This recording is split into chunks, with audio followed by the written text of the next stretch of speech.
राधे जय राधे जय श्री कृष्ण।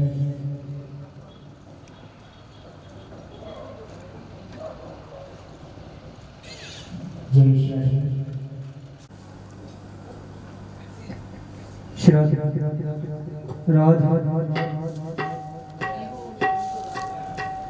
श्राद्ध श्राद्ध थोड़ा तेल रोल डालिए। श्राद्ध बीज डाला है। श्राद्ध राधे श्राद्ध रोल डालिए।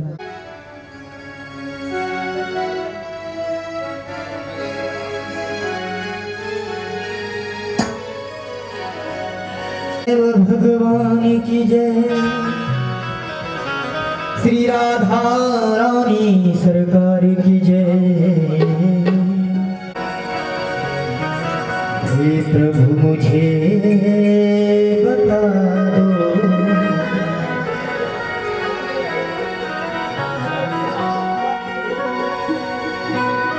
हे प्रभु मुझे बता दो, चरणों में कैसे आऊं, माया के बंधनों से, माया के बंधनों से अब मुक्ति कैसे पाऊं। हे प्रभु मुझे बता दो, हे प्रभु मुझे बता, चरणों में कैसे आऊं, हे प्रभु मुझे से आऊं, माया की बंधनों से, माया की बंधनों से अब मुक्ति कैसे पाऊं।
चरणों में कैसे आऊं,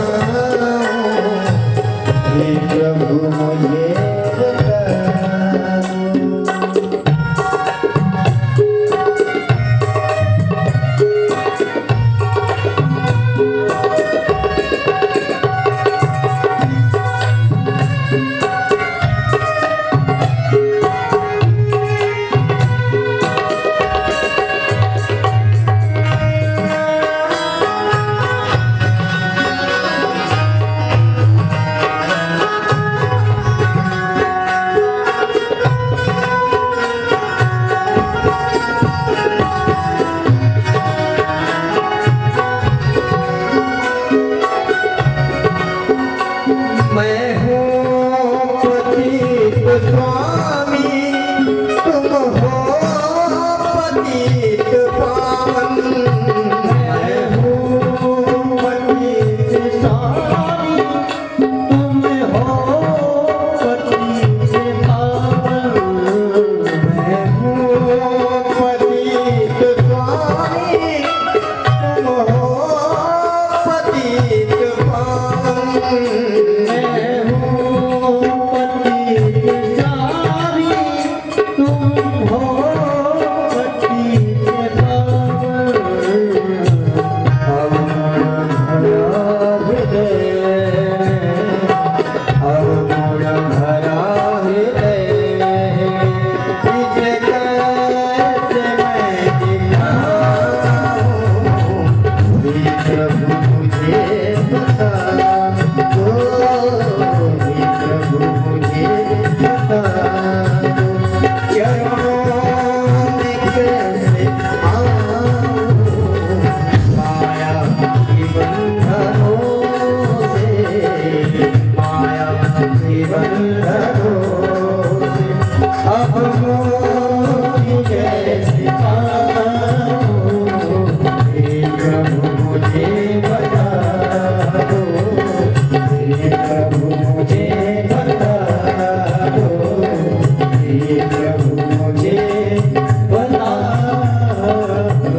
श्री भागवत भगवान की है आरती, पापियों को पाप से है तारती।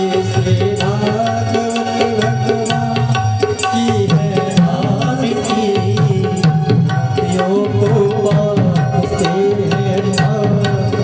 यह अमर ग्रंथ यह भक्ति पंथ पंचम देव निराला, नवज्योति जगाने वाला। अमर ग्रंथ की मुक्ति पंथ पंचम देव निराला, नवज्योति जगाने वाला। हरि नाम यही हरि नाम यही, हरि नाम यही हरि नाम यही, जग के मंगल की है आरती। पापियों को पाप से है तारती। भागवत भगवान की है आरती, पापियों को पाप से है तारती। यह संगीत पावन पुनि पापों को मिटाने वाला, हरि दरस कराने वाला। यह संगीत पावन पुनि पापों को मिटाने वाला, हरि दरस कराने वाला। यह सुख करनी यह दुख हरनी, यह सुख करनी यह दुख हरनी। श्री मधुसूदन की है आरती, पापियों को पाप से है तारती। भगवान की है आरती, पापियों को पाप से है तारती। यहाँ मधुर बोल जगपथ बोल, सन्मार्ग बताने वाला, बिगड़ी को बनाने वाला। मधुर बोल जगपथ बोल, सन्मार्ग बताने वाला, बिगड़ी को बनाने वाला। श्री राम यही घनश्याम यही, श्री राम यही घनश्याम यही, प्रभु राम यही घनश्याम यही, प्रभु राम यही घनश्याम यही। जग के महिमा की है आरती, पापियों को पाप से है तारती। श्री भागवत भगवान की है आरती, पापियों को पाप से है तारती।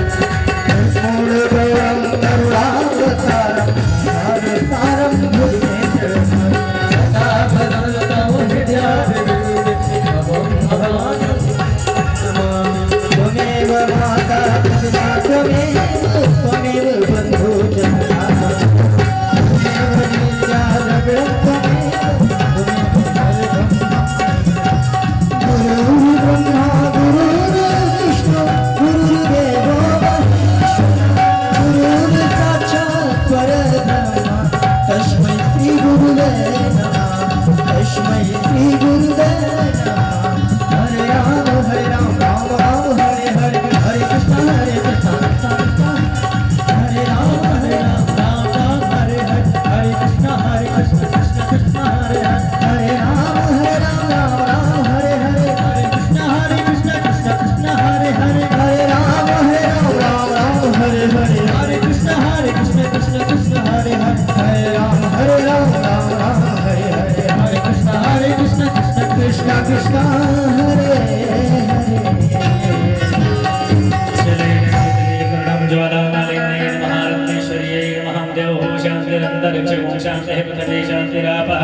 शान्तिरोपदया शान्ति वनस्पतयः शान्ति विश्वे देवाः शान्ति ब्रह्म शान्ति सर्वं शान्ति शान्तिरेव शान्तिः श्यामा शान्तिरेधि हस्ते पुष्पाण्यादाय अथ मन्त्रपुष्पाञ्जलिः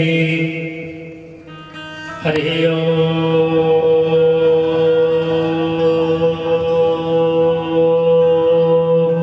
जगनेन जगन्मयर्जन्तदेवस्तानि धर्माणि प्रथमान्यशन्नो तेहनकं महिमानः सचन्द्रयत्र पूर्वेशाद्याः शन्ति देवाः शैवन्तिकावकुलचम्पकपाटलब्जे पूर्णागजादिकरवीररसालभस्मै विलवप्रबालतुलसीदलमञ्जरीभे स्वां पूजयामि जगदीश्वर मे प्रसीदो नानासुगन्धिपुष्पाणि यथा कालोद्भवानि च पुष्पाञ्जलिर्मया दत्तो गृहाण परमेश्वरो मन्त्रपुष्पाञ्जलिं समर्पयामि श्रीप्राणपुरुषोत्तमाय नमः। श्रीलक्ष्मीनारायण भगवान् की जय हो। श्रीजगन्नाथ मैया की जय हो। श्री सद्गुरुदेव भगवान की जय हो। भागवत महापुराण की जय हो।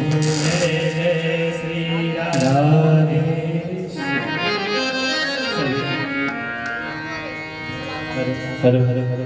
सभी श्रद्धालु भक्त अपने अपने स्थान को ग्रहण करें।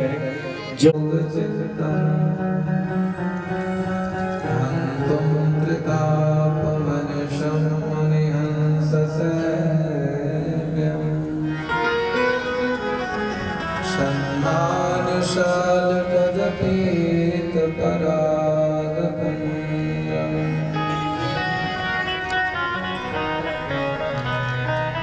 अतुलित बलधामं स्वर्णशैलाभदेहं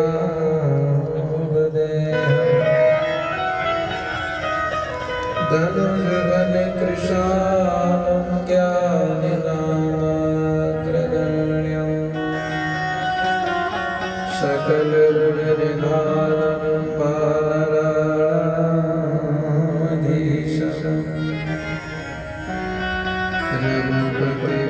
भगतं वाजातं नमामि कमलं पुनि पुनि करो प्रणाम। मंगल में कथा गंगा प्रवाहित हो, हमारा मन बुद्धि चित्त आपके श्री चरणों में लगे। हम आपके मंगल में कथा श्रवण कर पाए, इसके लिए 2 मिनट गुणनाथ कवि भगवान नाम कीर्तन करेंगे। श्रीमन्नारायण नारायण नारायण श्रीमन्नारायण नारायण नारायण गोविंद नारायण नारायण गोविंद नारायण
परीक्षित जी महाराज की जय जय श्री सीताराम जय जय श्री राधे श्याम पार्वती पते हर हर हर हर हर हर हर महादेव।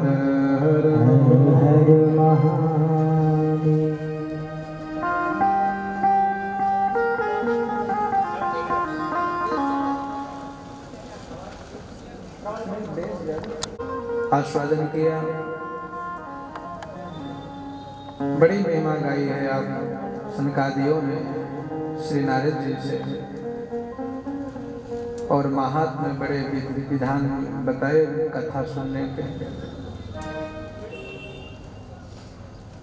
इसके बाद श्री सूत जी महाराज ने सौनकादि ऋषियों को श्रीमद् भागवती कथा गंगा में प्रवेश दिलाया। भागवत जी के शुभारंभ में पहले अध्याय में सत्य स्वरूप परमात्मा का वर्णन किया गया है। उस सत्य परमात्मा का मंगलाचरण किया। कोई बात नहीं,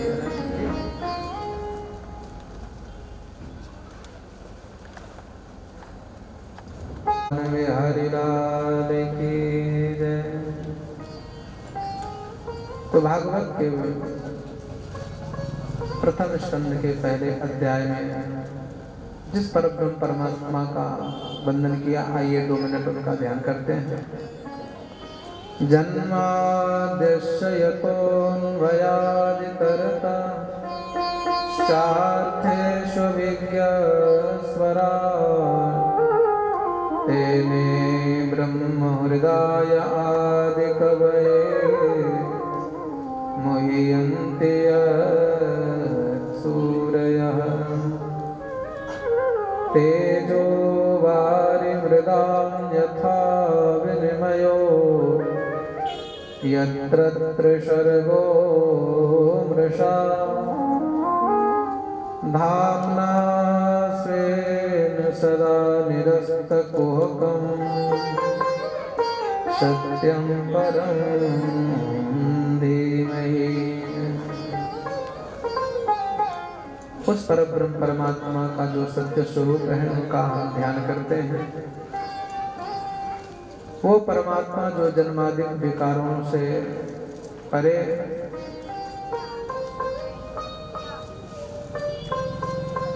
जो स्वयं के प्रकाश से प्रकाशित, ब्रह्मा आदि भी बड़े बड़े कवि सूरवीर भी जिनकी रूप लीला आदि में मोहित हो जाने वाले, उस परमात्मा की ऐसी दिव्य माया जो इस प्रकार जैसे जल में स्थल का, थल में जल का, तेजो वारी मृदाम, ऐसे ब्रह्ममयी उस माया का उदाहरण देकर के बताया, जहां जागृत, स्वप्न और सुषुप्ति 3 प्रकार के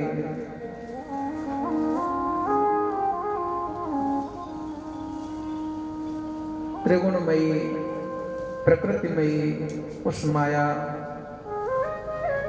के रूप को देख करके, समझ करके, देखने सुनने के बाद भी उस असत्य में हम सत्य का भान करते हैं। उस सत्य परमात्मा से हम बहुत दूर होते हैं। लेकिन यहाँ पर परमात्मा को सत्यम परम धीमहि कह करके वंदन किया।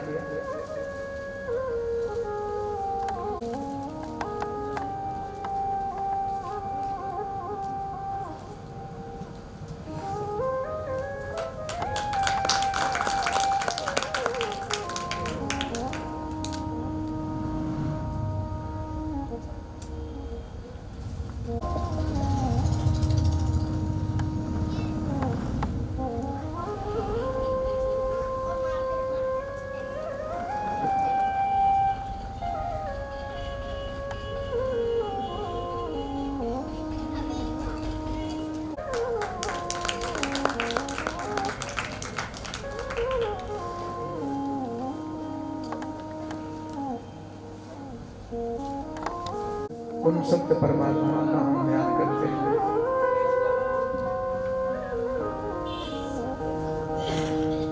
धर्म प्रोज्जित कई प्रवोत्र परमो निर्मत्सराणाम शताम। भगवान के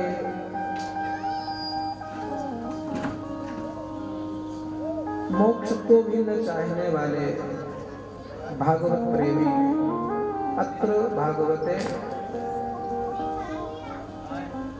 धर्म कैटवा प्रोज्जित। जिस माइक धर्म को, सांसारिक धर्म को निकाल करके अलग कर दिया गया, परमात्मा के प्रेम के आगे संसार के धर्मों को भी तिरस्कृत कर दिया, मोक्ष को भी हटा दिया, मोक्ष की कामना नहीं चाहते, ऐसे सकाम संत जनों के लिए, सत्पुरुषों के लिए वेद्यम वास्तव मात्र वस्तु शिवदम, जो परमात्मा कल्याणकारी शिवदम, जिसको जानने मात्र से, जिसकी वास्तविकता जान लेने से जीव का सहज कल्याण हो जाता है, वो परमात्मा का सत्य उस स्वरूप का निरूपण श्रीमद् भागवत है। श्रीमद् भागवत में महामुनि ने किया है। जो अपौरुषेय है, परईश्वर, जो वो परमेश्वर, ऐसे वो साधु संत जन, सुधी जन, विद्वान जन परमात्मा को जान लेने के बाद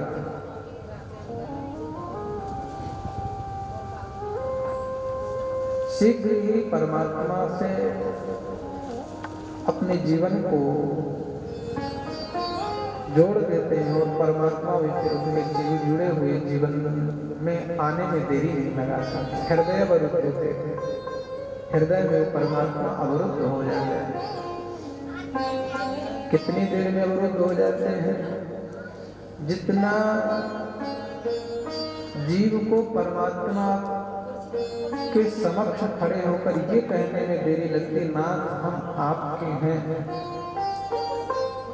ये शब्द को कहने में जितनी देरी लगती है उतनी ही देर में बिहारी जी भी उसके हृदय में बन जाता है, हृदय अवरुद्ध हो जाता है। और होते किसके हैं? तो भगवान कहते हैं कि वो उन्हीं के हृदय में अवरुद्ध होते हैं जो निर्मत्सराणा, जो निर्मत्सरता को प्राप्त हो गए, जिनमें मत्सरता नहीं है। मत्सरता के विद्वानों ने बहुत सारे अर्थ प्रकट किए, लेकिन सही अर्थ यह है जो शुद्ध अंतःकरण वाला जीव है वही उस परमात्मा की प्राप्ति का अधिकारी होता है। शुद्ध अंतःकरण क्या है? बोले ना अपने से छोटे पर तो किसी को ईर्ष्या कम होती है, न बराबरी वाले पर और न ही अपने से ऊंचे वाले पर किसी प्रकार की कोई ईर्ष्या, जलन, राग इत्यादि ना हो, वही शुद्ध अंतःकरण का परिचय है। अथवा तो शुद्ध अंतःकरण में ये सांसारिक द्वेष, ईर्ष्या, जलन ना हो, अच्छी बात है। नई बात शायद परमात्मा से जीवन न जुड़ा हो तो भी ठीक नहीं रहेगा। यदि परमात्मा से जीवन जुड़ जाए तो स्वाभाविक ये द्वेष, ईर्ष्या खत्म हो जाएगी। शुद्ध अंतःकरण उसे कहते हैं जिस अंतःकरण में परब्रह्म परमात्मा का चिंतन अनवरत चले, वही शुद्ध अंतःकरण है। उन कृतवी, उन पुण्यवानों के लिए, सुनने वालों के लिए सुन भी वही पाता है जो कृतवी है। कृत माने किया है, जिन्होंने पुण्य के मार्ग पर चल करके और अपने पुण्य को परमात्मा में अर्जित करके परमात्मा का प्रेम पाने के लिए जिन्होंने ये कार्य किया है। कई बार लोग कार्य तो बहुत बड़े बड़े होते हैं, अच्छे अच्छे होते हैं, उन सभी कार्यों में कोई न कोई निमित्त होता है। लेकिन हे नाथ, हम आपका भजन करते हैं, हम आपकी शरण में हैं। निमित्त केवल यही है कि आपसे दिनों दिन प्रेम बढ़ता रहे, यही पृथ्वी का लक्षण है, यही पुण्यवान का लक्षण है। पुण्य की कमाई करें, परमात्मा का भजन करें और भजन करके कुछ चाह रखें, ये छल है भगवान। इसलिए भागवत में उनको पृथ्वी कह करके उन पुण्य जनों को, पुण्यवानों को, पर ये पुण्य की प्राप्ति कब होगी? बोले शुश्रूषुभि, सुनने से। कैसे पता चलेगा कि हम पुण्यवान हैं? कैसे पता चलेगा हमारे पुण्य एकत्रित हुए हैं? बोले भागवत की कथा प्रसादी मिल गई, समझ जाइए कि आपके पुण्य की ही, ये पुण्य का ही धरोहर है, पुण्य की ही एकत्रता है, ये पुण्य का ही फल है, जो परमात्मा के चरणों में बैठ करके और गोविंद में तद्वद होकर के आप सुन पा रहे हैं। बिना पृथ्वी की, बिना पुण्य की कोई सुन ही नहीं सकता है। पुण्य पुंज बिन मिलहि न संतान, पुण्य के पुंजीभूत होने से संत का भी दर्शन नहीं होता। परमात्मा की कथा सुन पाना बहुत दूर। आचार्य कहते हैं कि इतने सरल सहज परब्रह्म परमात्मा भगवान श्री कृष्ण के लिए यहाँ छुपा करके क्यों रखा कि सत्यम परम धीमहि? कहना चाहिए था कृष्णम परम धीमहि। शुद्ध अंतःकरण वाले स्पष्ट नाम लेते, भटकाया क्यों? बोले ये भटकाया नहीं, बोले भटकने वालों का मार्ग और अच्छा कर दिया सत्य कह करके। क्योंकि न जाने कथा में कितने श्रोता होंगे, कोई माँ भगवती दुर्गा देवी का प्रेमी होगा, तो कोई भगवान गणेश का होगा, तो कोई भगवान सूर्य का होगा, तो कोई भगवती भागीरथी गंगा का प्रेमी होगा, तो कोई श्री हनुमंत लाल महाराज का होगा, तो कोई प्रभु श्री राघवेंद्र सरकार का होगा। न जाने अन्य इतने भक्त हैं, कौन किस पे प्रेम रखता है? तो सत्य किसी संप्रदाय का नहीं होता, सत्य का कोई मान लीजिए धर्म नहीं होता। यदि जो जिसको चाह रखे वो सब सत्य पर ही आकर के टिकते हैं। उन सब का मूल स्रोत, मूल उद्गम, मूल स्थान सत्य ही है। इसलिए सत्यम परम धीमहि कह करके वंदन किया है। दूसरा, सत्यम परम धीमहि कहने का मतलब केवल यह है महात्माओं का। वेदांत का एक सूत्र है, वेद में भगवान कहते हैं यद यद नामम तद तन मिथ्या, यद यद नामम रूपम, जहां जितने नाम हैं, रूप हैं, वो सब मिथ्या है। जब इसको कुछ विशेष शिक्षा वाले लोगों ने, भौतिक शिक्षा वाले लोगों ने जब पढ़ लिया इन शब्दों को ना, तो उन्होंने इस शब्द के अर्थ का अनर्थ कर डाला। शब्द का अनर्थ क्या कर डाला? बोले कि ये तो अपना नाम रूप सत्य मान लिए और परमात्मा के नाम रूप को असत्य मान लिए। इसीलिए परमात्मा को यहाँ सत्य कह करके वंदन, महात्माओं ने हजारों वर्ष पहले सत्य कह करके वंदन किया है। संसार के जितने नाम हैं, रूप हैं, वेद जी का, वेद भगवान का तो कहना यह था कि नाम रूप मिथ्या है, पर वेद जिसका प्रतिपादन परब्रह्म परमात्मा का कह रहे थे, उनके लिए थोड़ी कह रहे थे, ये उनके गुण गा रहे थे कि सिवा परमात्मा के और जितने भी नाम रूप हैं वो सब मिथ्या हैं। भगवान महादेव की मानस में एक कथा आती है, तुम पुन राम राम दिन राति, तुम पुन राम राम दिन राति, सादर जपऊं अनंग आराधि। कब से जप रहे हैं? बोले जब राघवेंद्र सरकार आए ही नहीं थे तब से जप रहे हैं। माता पार्वती जी, माता सती से जब अपराध हुआ ना, माँ जानकी जी का स्वरूप बनाया, भगवान महादेव ने मानसिक त्याग तो ठीक है।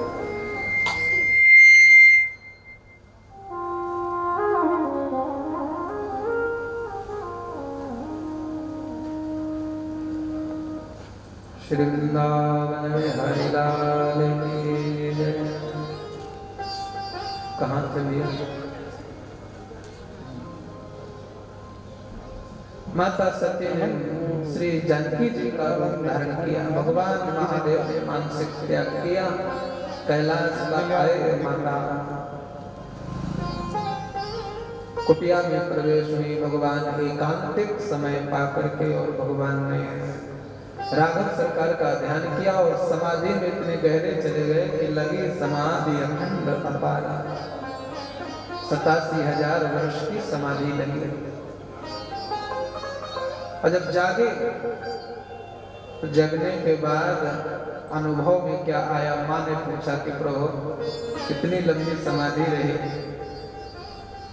इस समाधि के इतने लंबे समय में आपने किस परमात्मा का चिंतन किया? इसमें तो बहुत सारे समाधान, बहुत सारे चिंतन, बहुत कुछ आनंद प्राप्त हुआ होगा। कृपा करके आप अधिकारी समझे तो आप कहें। महादेव जी ने सहज ही कह दिया, उमा कहूँ मैं अनुभव अपना, सत हरि भजन जगत सब सपना। इस 87,000 वर्ष की समाधि में 2 शब्द मिले, हरि भजन सत है, बाकी सब सपना है, इसके अलावा कुछ नहीं मिला। आज हम 1 वर्ष पूजा करेंगे, 1 वर्ष के लिए पुजारी हो जाएं तो गणेश चतुर्थी में गणेश जी, नवरात्रि में माता दुर्गा मैया और कन्हैया जी की जन्माष्टमी में श्याम सुंदर के हो गए। नवरात्रि राम जी के आए तो राम जी के हो गए। हर 1 महीने में बदल जाते हैं हमारे देवी देवता, सब बदल जाते हैं। ये सत्य की परिभाषा नहीं है। सत्यम परम धीमहि। तो असत्य क्या है? बोले संसार के नाम रूप मिथ्या है, परमात्मा का नाम रूप सत्य है। और आचार्यों ने यहाँ तक कहा, यद यद श्री कृष्ण नाम रूपम च, श्री कृष्ण नाम रूपम च, लीलाधाम परात्परम, एतत् चतुष्टयं नित्यं श्री सच्चिदानंद विग्रहम्। ये मेरे ठाकुर का सच्चिदानंद स्वरूप है।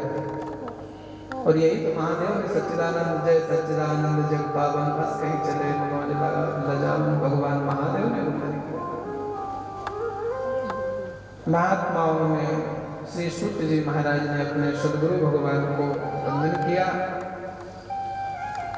सौनकादि ऋषियों ने प्रश्न किया है, सहस्त्र वर्ष तक चलने वाले यज्ञ से प्रातः काल यज्ञ पूजा पाठ से निवृत्त होकर के भगवान सूत जी के सामने प्रश्न किया कि आपने अनेक धर्म शास्त्र पुराण का पाठ किया है, अध्ययन किया है, कृपा करके आप बताएं आपने श्रेय का मार्ग क्या देखा है, जीवों का कल्याण का मार्ग आपने क्या निकाला है?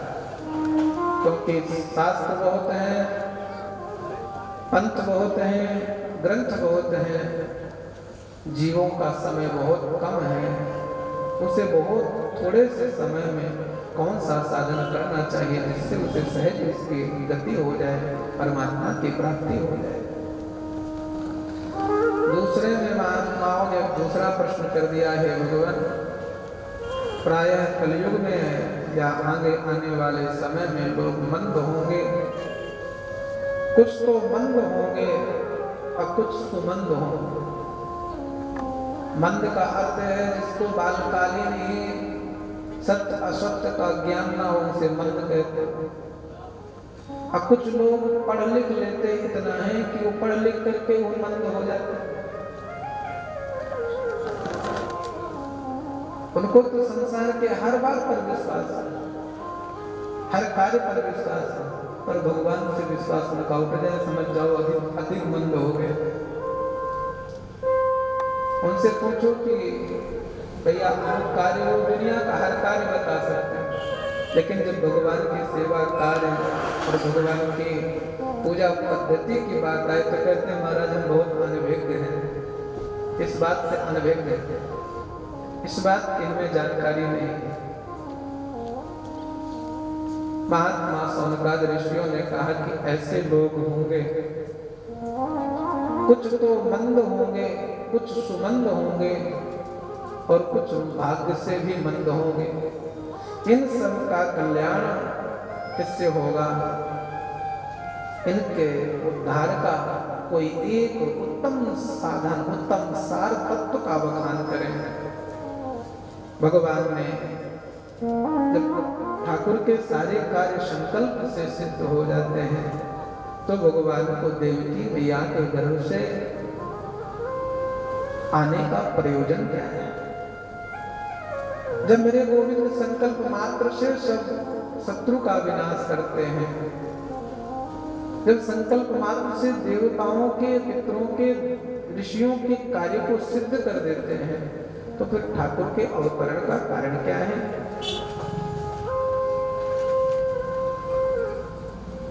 महात्माओं ने एक और प्रश्न सामने खड़ा किया। जिन परब्रह्म परमात्मा के पवित्र नाम लेने से लिखा है, आपन्ना संस्कृति घोरा यन्नाम विशुद्रणन, विवस्था बस कोई नाम ले ले, सीढ़ी से उतर रहा हो, धोखे से पैर फिसल जाए, इच्छा नहीं के नाम ले, मुख से निकल जाए हे राम, डर के मारे या धोखे से नाम निकल जाए, विवशोद्रणन, विवश माने व्यवस्था से, यदि उसकी जीवा से नाम निकल जाए तो उद्धार कर देते हैं, तो भय से मुक्त कर देते परमात्मा। उस परमात्मा ने ऐसी लीला क्यों की कि एक दिन माखन चोरी में मैया ने कान पकड़ लिए तो भक्ति कंपित हो गई, कांप उठे और मैया से ही गिड़गिड़ाने लगे। यद विवेक स्वयं भय से भय भी भय खाए, वो मैया फटकार से क्यों भय खाए? बड़ी टेढ़ी मेढ़ी प्रश्न भी है महात्माओं के और हमारे आज के लिए ज्ञान भी है।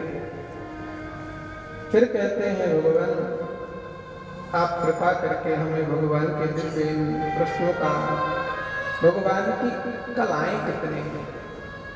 कुछ प्रेमी भक्त लोग कहते हैं भगवान कन्हैया जी 16 कला वाले हैं तो राम जी 12 कला वाले, यही गिनती में लगे रहते हैं।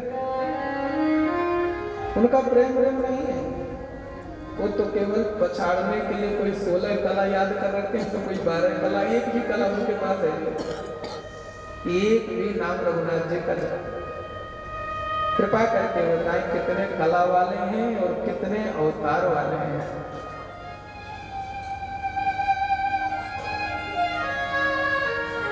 भगवान ने फिर प्रश्न किया, हे भगवान हमें तृप्ति नहीं होती है, आपने महात्मा सुनाया, प्यास ज्यादा बढ़ गई, पानी पीने से, संसार के पदार्थों को पाने से कुछ, लेकिन गोविंद के गुणगान सुनने से तृप्ति नहीं होती। स्वादु स्वादु पदे पदे वयम तुम वितृप्यामः, हम तृप्त नहीं हो पा रहे हैं, हमारी प्यास और बढ़ती जा रही है। ऐसा लगता है जैसे जैसे आपकी वाणी सुन रहे हैं वैसे वैसे अधिक अधिक गहराई में चलते जा रहे हैं। स्वाद स्वाद पदे पदे, रघुनाथ जी की लीला कथा में पग पग में बड़ा दिव्य स्वाद का अनुभव हो रहा है, आस्वादन हो रहा है। महात्माओं ने फिर एक प्रश्न किया, ब्रूहि योगेश्वरे कृष्णे ब्रह्मणे धर्मवर्मणि स्वाम काष्ठा मधुनो चेते धर्म कम शरणं गता। भगवान जब धराधाम को छोड़ करके गए तो धर्म किसकी शरण में गया? अब तक प्रश्न हो गए हैं, आप गिनती तो नहीं कर रहे होंगे, हो गए 6। इन्हीं 6 प्रश्नों का उत्तर 18,000 श्लोकों में दिया है महात्मा। आइए उन सब प्रश्नों के उत्तर सुनने से पहले महात्मा श्री सूत जी ने अपने सद्गुरुदेव भगवान को वंदन किया है। बड़ा सुंदर श्लोक गाया है, यम प्रव्रजन्त ममपे तुमपेत कृत्यं द्वैपायनो विरह का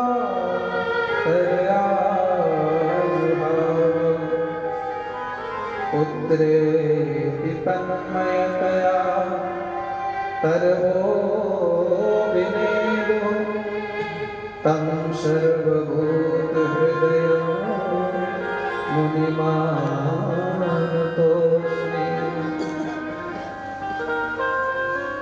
मैं उन सद्गुरु को वंदन करता हूँ, आनतोस्मि माने प्रणाम करता हूँ, वंदन करता हूँ, जो परिव्राजक है, यम प्रप्रजनतम, जो जन्म लेते हैं, जन्म लेते ही परिव्राजक हो जाते हैं, माने परमहंस हो जाते हैं, जन्म लेते हैं।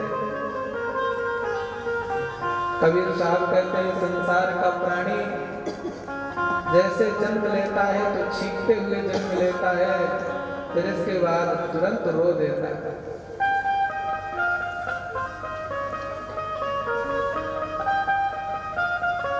छींकत ही पैदा भय आवत दिनों रोए, जन्म से ही असगुन भय मंगल के होए।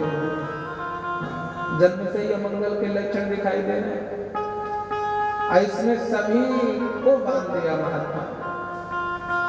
पर असगुन हो जाए तो इसका मतलब नहीं कि हम असगुन नहीं बने। सगुण क्या है? बोले अब रोए तो रोए अज्ञानता में। अब रघुनाथ जी की कथा सुन करके किसी के लिए नहीं रोएंगे, जब भी रोएंगे रघुनाथ के भजन में रघुनाथ के लिए रोएंगे, संसार के लिए नहीं रोएंगे।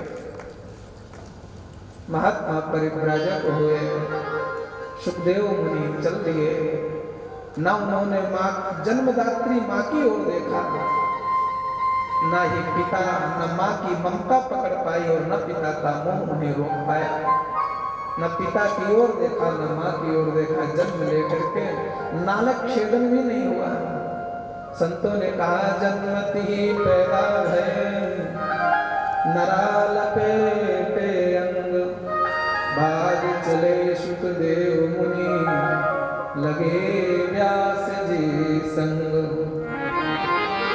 तर ने उत्तर दियो जपम जाई हरिनाम, ऐसे श्री सुखदेव को बारंबार प्रणाम।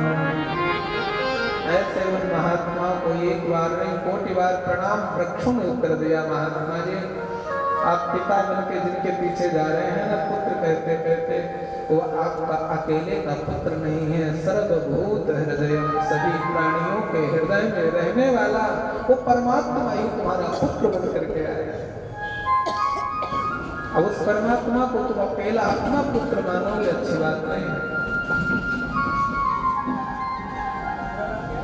एक आश्चर्य की बात यह है, लिखा है कि पुत्रेति तन्मयतया तरवो भिनेदो, पुत्र के प्रेम में तन्मय देख करके वेदव्यास जी को तरवा माने वृक्षा अभिनेदो माने कुछ कहा।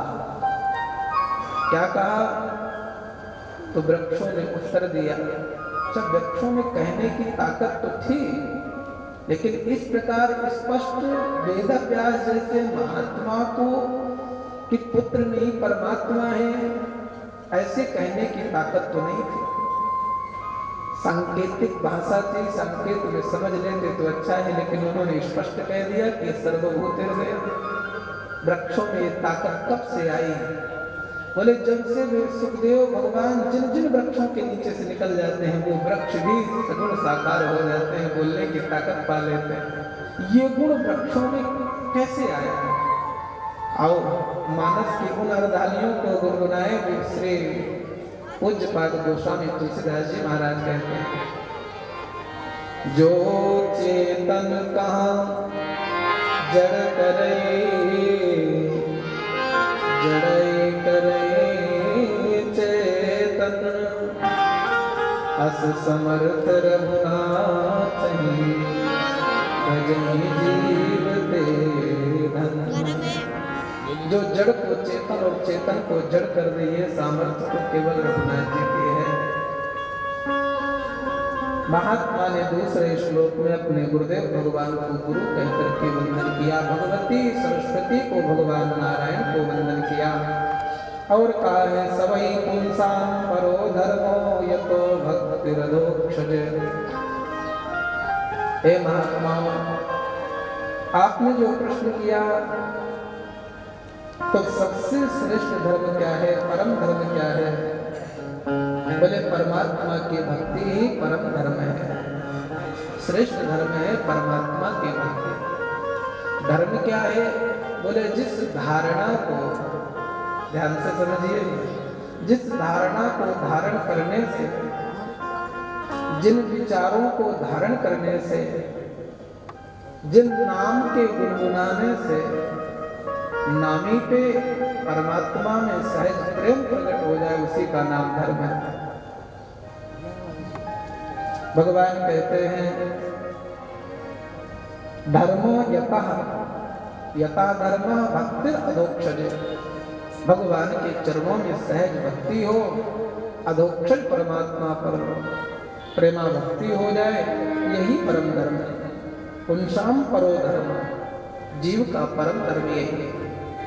यहाँ इन्होंने नहीं कहा कि पंडित जी का धर्म केवल मानव मात्र का धर्म है, वो चाहे जहां जिस भूमि में जन्मा हो, चाहे जिस वंश कुल में जन्मा हो, परमात्मा के भजन करने का अधिकार सबको है। भगवान उत्तर कांड में कहते हैं सब मम प्रिय सब मम उपजाए, सब ते अनेक अनुज मोहि भाए। मुझे सब प्रिय है।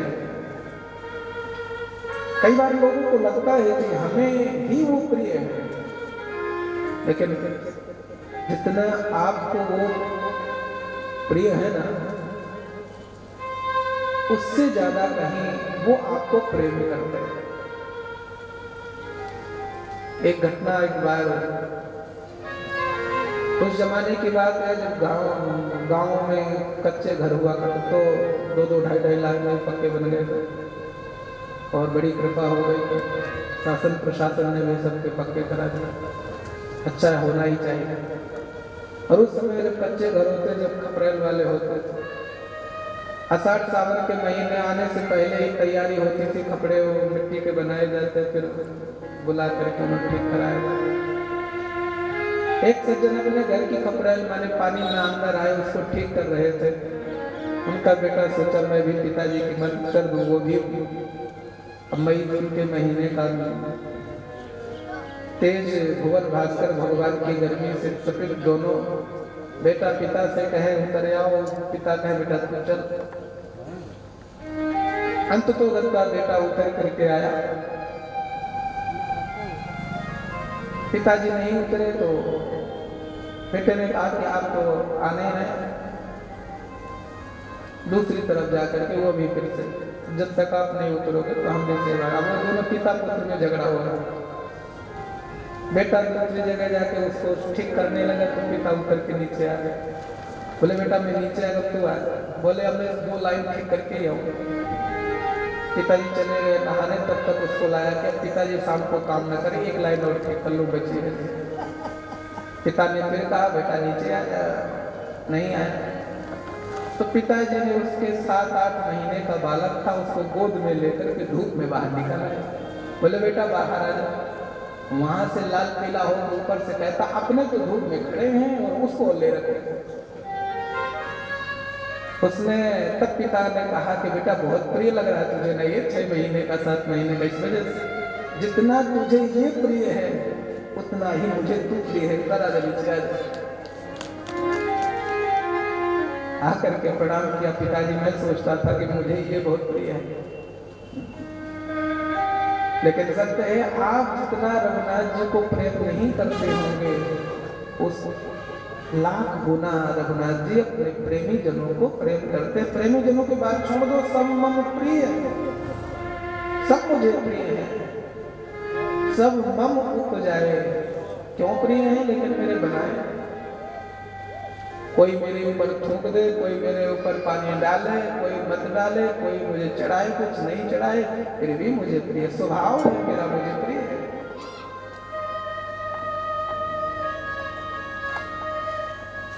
तो भगवान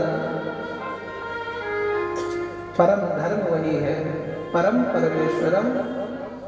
श्रेष्ठ धर्म जीव का वही है जिससे परमात्मा में उसका नेम हो जाए, प्रेम हो जाए, जुड़ाव हो जाए। जनयत्यासु वैराग्यम ज्ञानम चायत हेतुकम।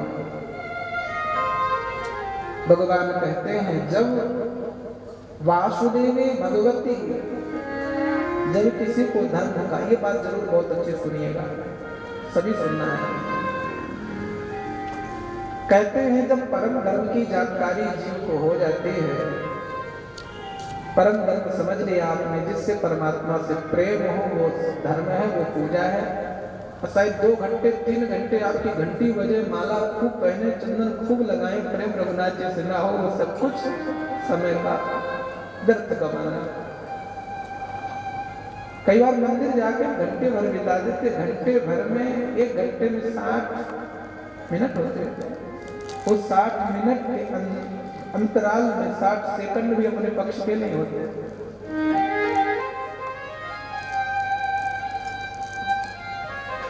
शायद घर बैठे ही उतना मन लग जाए तो बाहर जाने की भी जरूरत नहीं।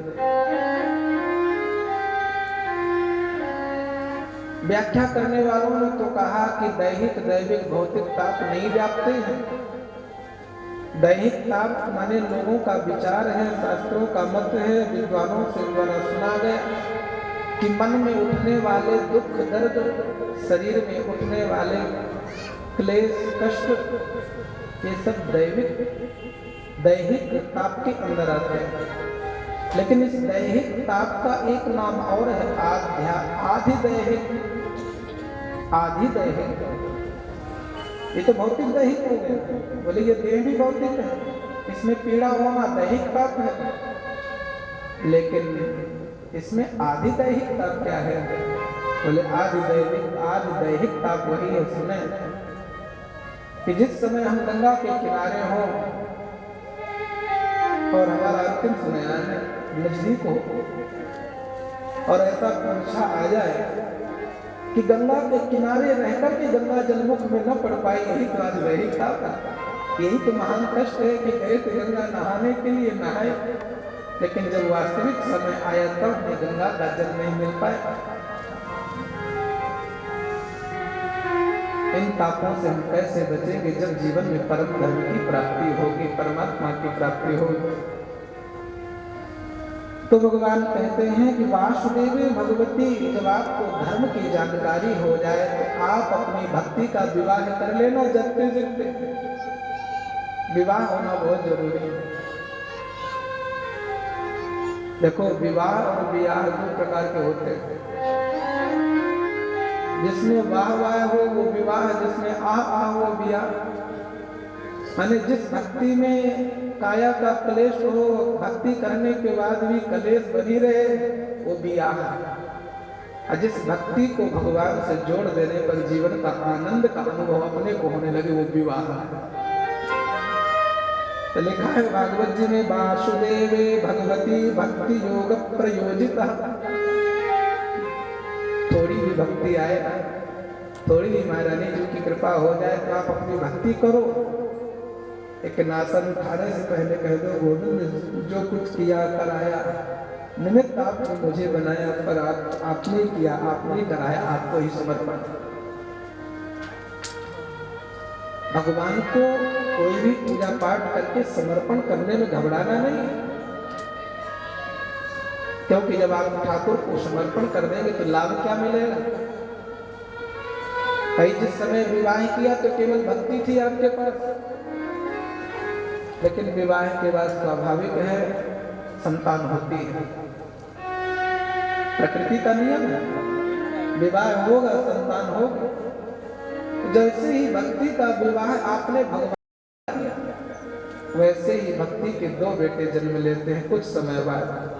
लिखा है भागवत जी में, जनयत्यास माने जन्म लेते हैं, आस माने सांसारिक के किसी व्यक्ति का विवाह होगा तो 2, 4, 6 साल लगे, 100 महीने 10, 12 महीने लग जाए संतान के जन्म में। लेकिन जिस दिन कोई प्रेमी भक्त भक्ति का विवाह भगवान से कर देता है, भक्ति का विवाह कर देता है, जिस दिन जिस समय जनयत्यासु तत्काल आसमाने शीघ्र ही जन्म ले लेते हैं उसके हृदय में दो बेटा। कौन कौन? लिखा है वैराग्यम ज्ञानम चायद है तुकम। वैराग्य और ज्ञान नाम के दो बेटों का जन्म हो जाता है।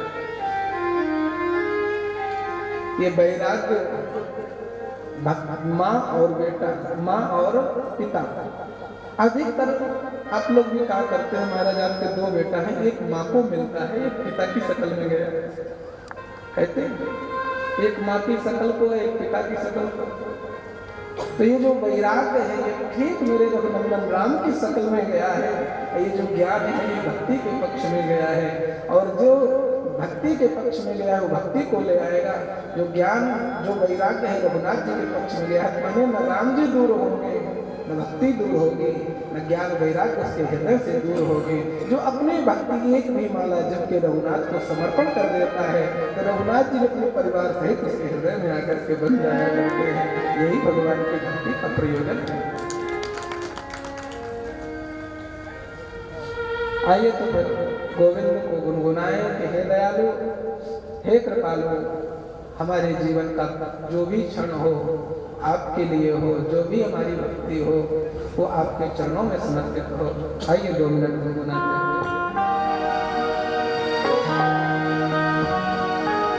आने के बाद कुछ न बिगड़ेगा तुम्हारा, हरि शरण आने के बाद हर खुशी मिल जाएगी, हर खुशी मिल जाएगी, चरणों में झुक जाने के बाद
जाएगी, चरणों में जाने कुछ न बिगड़ेगा तुम्हारा शरण आने के बाद।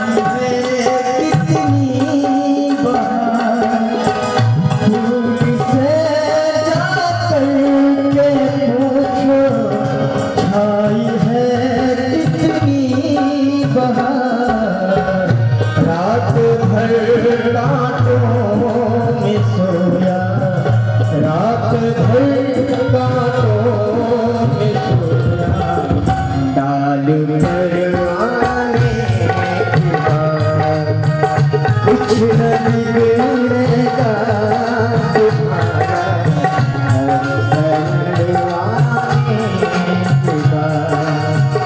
हर खुशी मिल जाएगी, हर खुशी मिल जाएगी, जाने के बाद। नार्थस्य धर्मैकान्तस्य कामो लाभाय ये स्मृतः। आचार्य कहते हैं, महात्माओं, धर्म, अर्थ, काम और मोक्ष चतुर्विध जो पुरुषार्थ है ना, धर्मस्यापवर्गस्य, धर्म केवल प्रदर्शन न हो जाए। धर्म काहे के लिए हो? बोले या अपवर्गस्य, यहाँ तक कि अपवर्ग भी धर्म के धारण करता अपवर्ग की भी चाह न करे, माने मोक्ष भी न चाहे। यही वास्तविक धार्मिक धर्म का लक्षण है। संसार की वस्तु क्या मांगना, जब अपवर्ग ही को ही निकाल देना है। नाथो थायोपकल्पते, जो अर्थ है वही सभी अनर्थों की जड़ है। लेकिन अनर्थ क्या है? बोले अर्थ से केवल अपनी कामना की पूर्ति के लिए नहीं, अर्थ है वो परमात्मा के चरण में लगा करके उसको भी सार्थक करना और अपने को भी सार्थक बनाना। अर्थ का सही अर्थ है।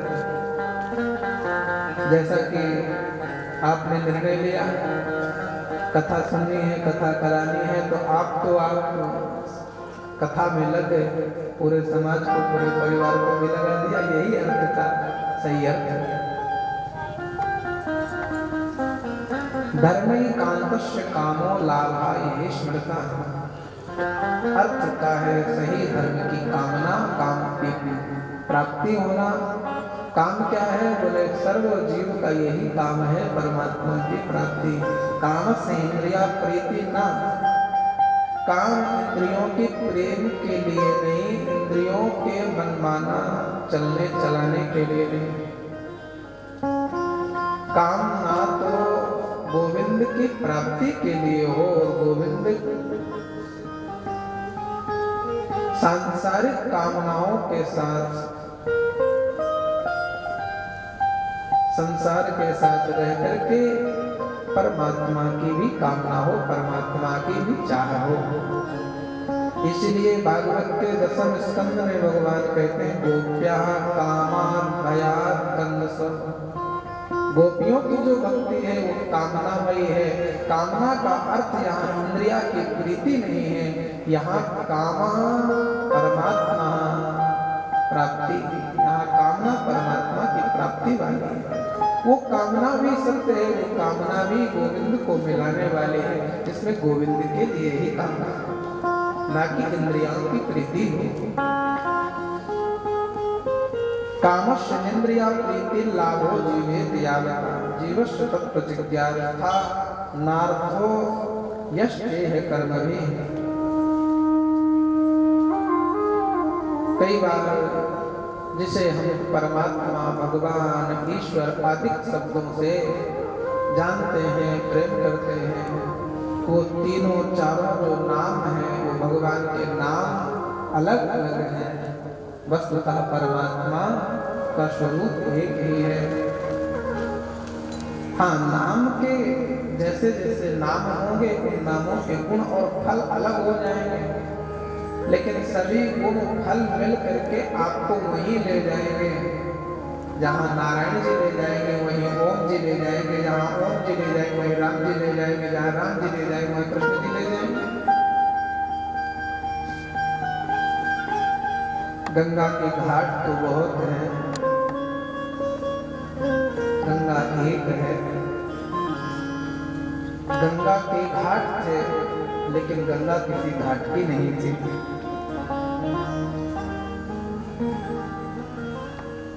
और बहुत अच्छा सत्य तो तब हुआ जब किसी ने हरिश्चंद्र घाट में यज्ञ किया, तो किसी ने प्रहलाद घाट में स्नान किया, तो किसी ने राजघाट में, तो किसी ने राम घाट में। बहुत लोग कहते हैं चलो चलो वहां नहीं, राम घाट में नहाएंगे, राम घाट का पाली कुछ और। किसी ने कहा नहीं, हर की पेड़ी में नहाएंगे, वहां का कुछ और। घाट घाट की अपनी महिमा हो सकती है, लेकिन स्नान गंगा का ही होगा। जिसके चित्त में गंगा है उसे उसी का फल मिलेगा, घाट का महत्व नहीं, क्योंकि गंगा के ही तो घाट है, घाटों की गंगा थोड़ी है। इसलिए ब्रह्मेति परमात्मेति भगवान की शब्द थे। ब्रह्म परमात्मा भगवान ये हमारी अपनी कल्पना के अनुसार है। कल्पना आपकी असत्य नहीं है, सत्य है। पानी का जैसे कोई अपना रूप नहीं होता। एक कटोरी में पानी भर दो, एक प्लेट में पानी भर दो, एक गिलास में पानी भर दो, फ्रीजर में रख दो, थोड़ी देर बाद पानी प्लेट बन जाएगा। थोड़ी देर देखेंगे तो पानी गिलास जैसा निकल के आएगा। पानी कटोरी जैसा, पानी का कोई रूप नहीं था, पात्र जैसा था वैसा पानी बन गया। आपके हृदय की पात्रता कैसी है, परमात्मा वैसा हो जाता है। जब आप उसे परमात्मा समझेंगे तो परमात्मा भगवान कहेंगे, भगवान ये मालिक अपने भक्त के अनुसार स्वरूप धारण करता है। वस्तुतः वो परमात्मा की कृपा और करुणा में कहीं कोई कमी नहीं। भगवान के अवतारों का वर्णन किया।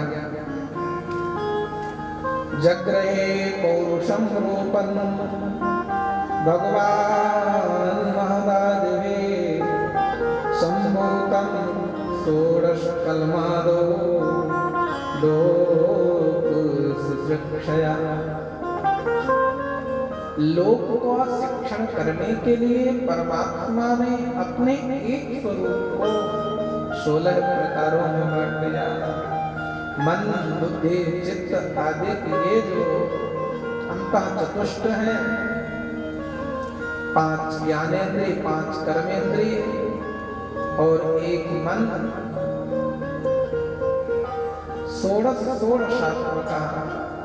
इन 16 तत्वों में परमात्मा ने षोडश कलमादो, इस 16 कलाओं वाला वो परमात्मा ही 24 अवतारों को ग्रहण करता है। वैसे तो कहते हैं अवतारों असंख्य, अवतार भगवान के असंख्य हैं। गोस्वामी जी से पूछो कितने अवतार आपके दृष्टि में हैं, तो कहते हैं हरि अनंत, हरि तथा अनंता, कहीं सुनहि बहुविधि सर्व संता। साधु संतों की वाणी में क्या दुर्लभता है? उनकी सजी किसी की सजी व्याकरण से वाणी है, चित्र विचित्र, तो किसी की वाणी भाव प्रेम से सनी हुई है। भाव वाला भगवान तो कर दे ठाकुर को लाल से तो लाल बन जाते हैं, ज्ञानी कहते नहीं वे श्वेत रंग के हैं, वो कृष्ण रंग के हैं, तो बिहारी जी ज्ञानी के लिए उस रूप में हो जाते हैं।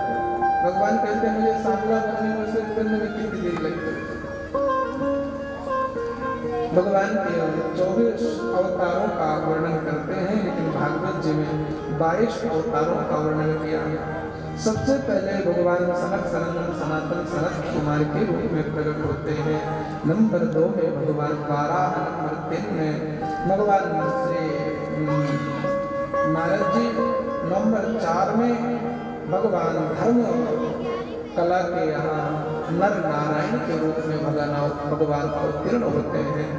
5वें भगवान कपिल के रूप में, 6ठे भगवान दत्तात्रेय के रूप में महर्षि अत्रि के यहाँ आते हैं, और 7वें भगवान यज्ञ, 8वें भगवान पृथु, 9वें भगवान कच्छप, 10वें भगवान धन्वंतरी, और भगवान 12वें मोहिनी, और भगवान नरसिंह भगवान, वामन भगवान, श्री व्यास भगवान, प्रभु श्री राम, भगवान परशुराम, श्री राम, बलभद्र दाऊ दादा राम, और मेरे श्याम सुंदर भगवान। इस प्रकार से भगवान के 22 अवतारों का यहाँ वर्णन किया, और कहा देखो महात्माओं हंस और हयग्रीव 2 अवतारों को मिलाकर के भगवान के 24 अवतार हो गए। एते चांस कला पुंसा कृष्णस्तो भगवान स्वयं।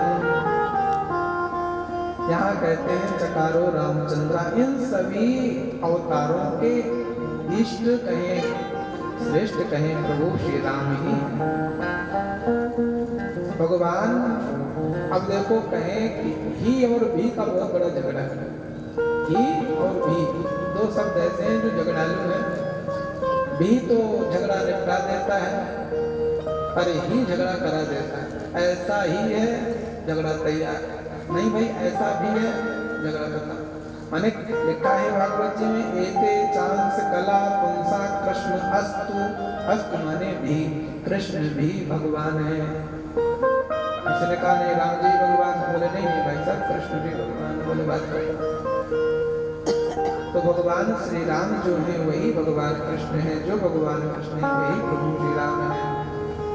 कहीं कोई अंतर नहीं, पर है महात्माओं ने अंतर किया है बहुत, कम से कम 12-14 घंटे का अंतर। जो दिन में 12 बजे वो रात में 12 बजे, जो सीधे 3 जगह से दूसरे वाले 3 जगह से तो एक धनुर्धान करता है, धनुष धारण करता। एक कहीं हम चोरों को मिटा दें तो कहीं चोरी बन गया है, और अंतर तो है बहुत।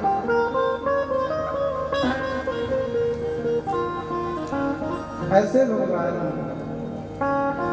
महर्षि वेदव्यास की कुटिया में एक दिन संत श्री नारद जी का आगमन हुआ। जिस समय महर्षि वेदव्यास जी ने 17 पुराणों का गायन कर चुके थे, फिर भी अशांत मन से अपनी कुटिया में बैठे थे, बड़े दुखी बैठे थे। इतने पुराणों का गायन करने के बाद मन में भी शांति नहीं, शरीर भी ठीक नहीं, और आत्मा में भी बड़ी कमजोरी मालूम पड़ रही है। क्योंकि आपने बहुत ऐसा समय देख चुके थे महात्मा वेदव्यास। कथा एक बार बिना सूत जी पीछे लेकर के चलते हैं कि महात्माओं जिस समय श्री अपने पुत्र सर्वभूत हृदय जो थे भगवान श्री शुक्राचार्य जी के पीछे पीछे जब आप चले तो आपकी आंखों में ऐसी एक घटना घटी आपकी आंखों के सामने कि वृक्षों ने जब उत्तर दिया तो आप नहीं समझे और बोले कि होगा और दिया होगा उत्तर। प्रेम बस नहीं माने आगे बढ़े तो आचार्य कहते हैं कुछ देवियां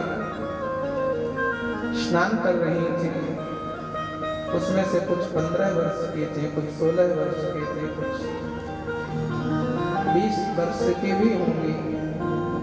जब उन देवियों ने देखा कि महात्मा वेदव्यास जी आ रहे हैं तो लिखा है दृष्ट्वा अनुयंतम ऋषि ऋषिम अनुयंतम दृष्ट्वा, आते हुए ऋषि को देख करके परिधूर्ण अपने अपने वस्त्र पहनने के लिए वो भागी।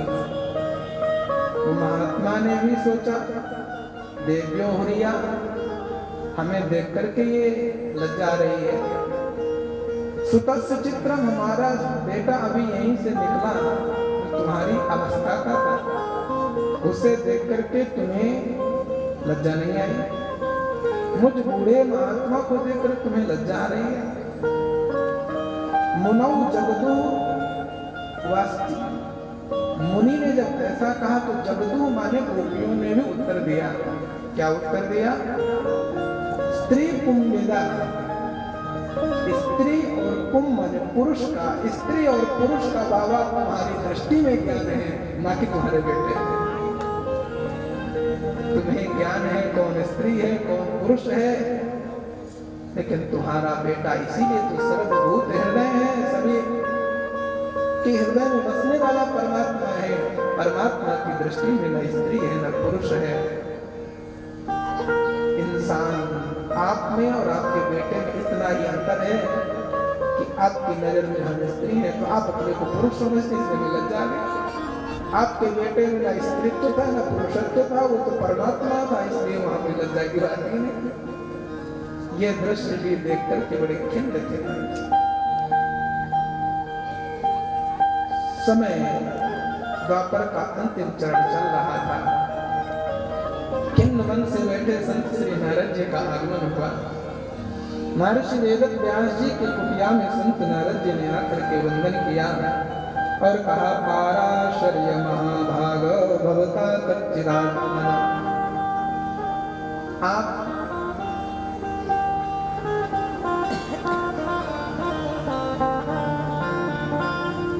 हे पाराशर्य, हे महाभाग, आप निरोग तो है ना? आप सुखी तो है ना? परितुष्यति शारीर, आपका कोई शारीरिक रोग बाधा तो नहीं है? आत्मा आपकी शुद्ध तो है ना? बुद्ध तो है ना? फिर कहा मानस एवचा, मन भी आपका ठीक है ना? बाबा ने कहा जो आपने तीनों पूछो बीमारी तीनों प्रकार की लगी, न मेरा मन ठीक है न मेरी आत्मा में बल रहा, शरीर बुढ़ापे का है ही है, कुछ समझ में नहीं आता क्या हुआ आपको। आपने तो 17 पुराण गाए हैं महाभाग, आपने 17 पुराणों का गायन किया, बड़ी दिव्य वाणी में किया है आपने, पर आपका मन मानस क्यों कमजोर हो रहा है? बोले आप मुझे ज्ञान देने आए हैं कि मुझे भटकाने आए हैं? बोले मैं तो आपका दर्शन करने आया हूँ, कारण जानने आया हूँ। आप जैसे महाभाग का दुख था, सुनिए कौन दुखी है? जो परमात्मा के प्रत्यक्ष अवतार के रूप में, कला अवतार के रूप में भगवान के वेद का, भगवान के रूप का विस्तार करने का संकल्प लेकर भगवान ही जो आए हैं, वो भी 17 पुराण को गाने के बाद दुखी हैं। महात्मा नारद जी ने पूछा कारण तो बताओ। बोले कारण पता चल जाए तो निवारण तो हम ढूंढ लेंगे। इंसान को अपने दुख का कारण ही तो पता नहीं चलता क्यों दुखी। बीमारी तो वहीं लगी है जहां से पता नहीं। यदि कारण किसी को पता चल जाए कि हम किस कारण से दुखी हैं, तो निवारण तो वो अपने आप उसके अंदर ही छुपा है, ढूंढ लेगा। बोले कारण आप बता दो तो हम निवारण ढूंढ लेंगे। देखिए कारण कोई सदगुरु बता दे कि किस कारण की हो, तो जीव में है वो अंतःकरण में उसके बल है, उसकी आत्मा में बल है, वो सुखी हो सकता है। महाराज जी ने जब वेदव्यास जी ने कहा कारण पता नहीं है, प्रक्षाम एक आत्म भवात्म भूतम, आप तो भवात्म भूतम है, भवः ब्रह्मा आत्मा भूतम, आप पितामह ब्रह्मा के मानस पुत्र हैं, आप हमारा निवारण कर देंगे। तब नारद जी ने लगे फटकारने के, भले आपने 17 पुराणों में क्या लिखा है आपने वेद से वाणी अलंकृत हो और चित्र विचित्र वाणी हो, बड़े बड़े चित्र पदों से अलंकृत हो, गद्य पद से दिव्य ज्ञान से अलंकृत वाणी हो, लेकिन यदि वो वाणी जगत पवित्र नहीं है, जगत को पावन करने वाली नहीं है, जीवों का कल्याण करने वाली नहीं है, यदि उस वाणी में गोविंद का प्रेम नहीं है, ज्ञान भरी कथा बहुत हो लेकिन गोविंद के प्रेम की प्राप्ति ना हो, गोविंद का प्रेम दिलाने वाली ना हो, तो वाणी में चाहे सरस्वती ही का वरद पुत्र क्यों ना हो, लेकिन उसका वास्तविक लाभ महाराज मिल नहीं सकता है। क्योंकि कभी हंस चाहे तो लंघन कर जाए, हंस चाहे भूखा मर जाए, हंस चाहे प्यासा मर जाए, लेकिन कभी हंस भूख और प्यास से त्रसित हो करके कभी वो कौवों के स्थान पर बैठता नहीं, कभी वो कौवे के स्थान में बैठ करके अपनी प्यास और भूख के मिटाने के लिए वो प्रतीक्षा नहीं करता। हे नाथ, मैं कहां तक कहूं, मैं अपनी ही निजी कथा सुनाता हूं। मैं पूर्व जन्म में एक दासी का पुत्र था। नारद जी सुनाने लगे अपनी आत्मकथा।